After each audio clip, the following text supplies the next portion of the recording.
What would you do if someone you loved passed away and then called you on the phone? Sounds impossible, right? But there are real people who claim they have received chilling phone calls from the dead. These aren't just urban legends whispered around a campfire. These are documented events with witnesses, call logs, and voicemails that defy all logical explanation. Today on Concealed Library, we're dialing in to the unknown. We're going to uncover 3 terrifying and true stories of calls from beyond the grave that science still can't explain. So silence your phones, or maybe don't, and prepare to question everything you think you know about life, death, and the strange connection between them. Our first story begins on September 12, 2008. Charles Peck, a 49-year-old customer service agent for Delta Airlines, was on his way to meet his fiancée Andrea Katz in Los Angeles. They were just days away from their wedding. He boarded the Metrolink 111 commuter train, looking forward to starting his new life. But that new life would never begin. In what became one of the deadliest train crashes in California's history, the Metrolink collided head-on with a Union Pacific freight train. The impact was catastrophic, a scene of twisted metal and unimaginable tragedy. 25 people lost their lives in the Chatsworth collision, and Charles Peck was among them. But here's where this tragedy takes a turn into the truly inexplicable. In the frantic hours following the crash, as rescue teams scrambled to find survivors amidst the wreckage, Charles Peck's phone began to make calls. Not just 1 or 2, but a total of 35 calls over the course of about 11 hours. His family members, his son, his brother, his sister, his stepmother, and his fiancée all received calls from his number. Each time they answered, their hearts pounding with a desperate hope that he was alive. They heard the same thing, nothing but static, a hollow, empty hiss on the other end of the line. When they tried to call back, every single time, it went straight to his voicemail. For the first responders on the scene, these calls were a lifeline. They used the signal from Charles's phone to triangulate his position, hoping to find him alive, trapped somewhere in the mangled train cars. The calls gave them a specific area to focus their search, and they did find him. But when they pulled his body from the wreckage, the coroner determined that he had died instantly upon impact. He had been gone for hours before those calls even started. So, who or what was making those calls? Authorities could never explain it. The phone was never recovered. Was it a final, desperate act of love, reaching out from beyond the veil to say goodbye? Or a technological ghost in the machine? An echo of a life tragically cut short. Let's move forward a few years to Chicago, 1992. This story is more personal, more intimate, and in some ways, even more chilling. A woman named Angela was asleep in her apartment when the phone rang, jolting her awake. She glanced at the clock. It was 2:37 a.m. Groggy and a little annoyed, she picked up the phone. On the other end was a voice she hadn't heard in 3 years, but one she would recognize anywhere. It was her mother. The voice was soft, but perfectly clear, filled with the warmth she remembered so well. "Baby," her mother said, "I just wanted to tell you I'm proud of you. I'm okay now."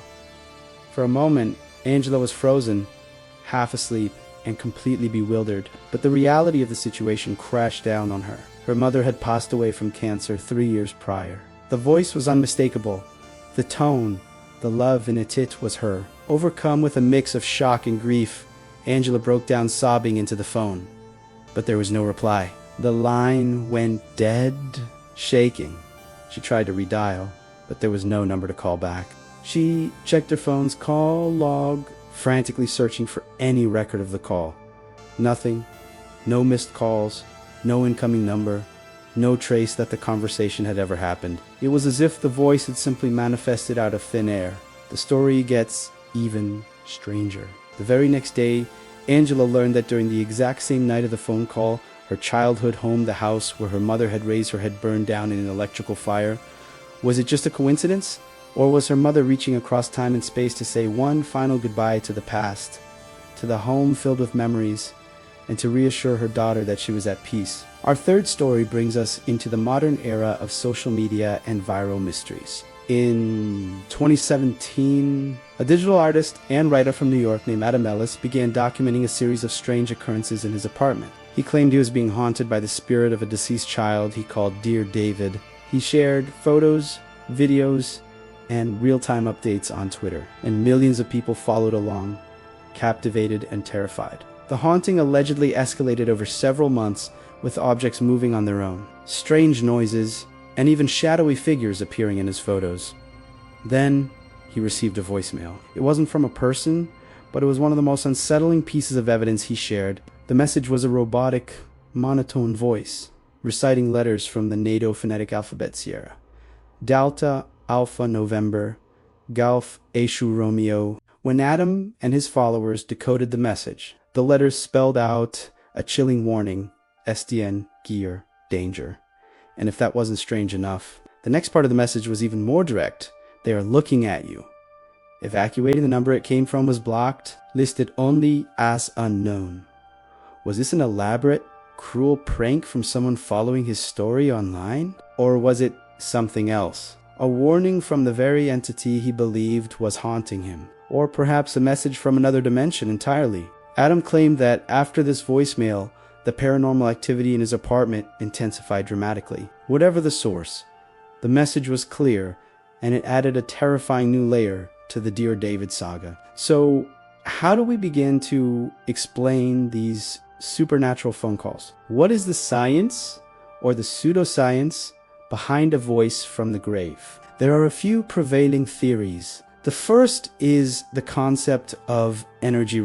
This theory suggests that a person's life force, their consciousness or energy, can be so powerful, especially at the moment of a sudden or traumatic death, that it can briefly leave an imprint on the physical world. This residual energy could theoretically manipulate electronic devices like mobile phones, creating a final garbled message or a series of phantom calls. It's like an emotional echo, a last burst of energy trying to make contact. Another popular theory is spirit communication, which is a more direct and spiritual explanation.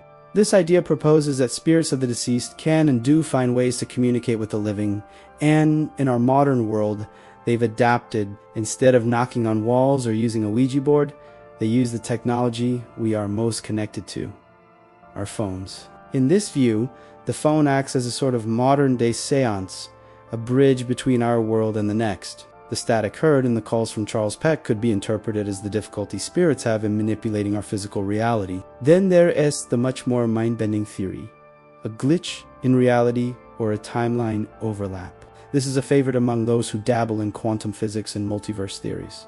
The idea is that time isn't linear. Past, present, and future might all be happening simultaneously. These phone calls could be momentary glitches in the matrix, brief windows where two different timelines or dimensions overlap, allowing a voice from another point in time, even after death, to break through into ours. Of course, skeptics have their own explanations. They argue these are simply stress-induced auditory hallucinations, wishful thinking from grieving family members, or complex, misunderstood phone malfunctions and network glitches. But that doesn't fully explain the specific details. The logged calls from Charles Peck's phone, the specific timing of the fire in Angela's story, or the decoded military code in Adam Ellis's voicemail. The logical explanations just don't seem to fit all the pieces of the puzzle. Calls from the dead, are they real messages from loved ones reaching out one last time? Are they elaborate hoaxes designed to scare and deceive? Or are they glimpses into something far beyond our current understanding of reality? Cases like these remain open, filed away under unexplained, because there are no final answers. There are only whispers in the static, voices we were never meant to hear, and the chilling possibility that when someone is gone, they might not be out of reach. If these stories sent a shiver down your spine, make sure to subscribe to Concealed Library for more hidden stories, unexplained phenomena, and strange but true cases that will make you question the world around you. Don't forget to like this video, leave a comment with your own theories or experiences, and ring that notification bell, because you never know, tomorrow's mystery might just be calling for you. This is Concealed Library, where every story is a secret waiting to be discovered. Thanks for watching.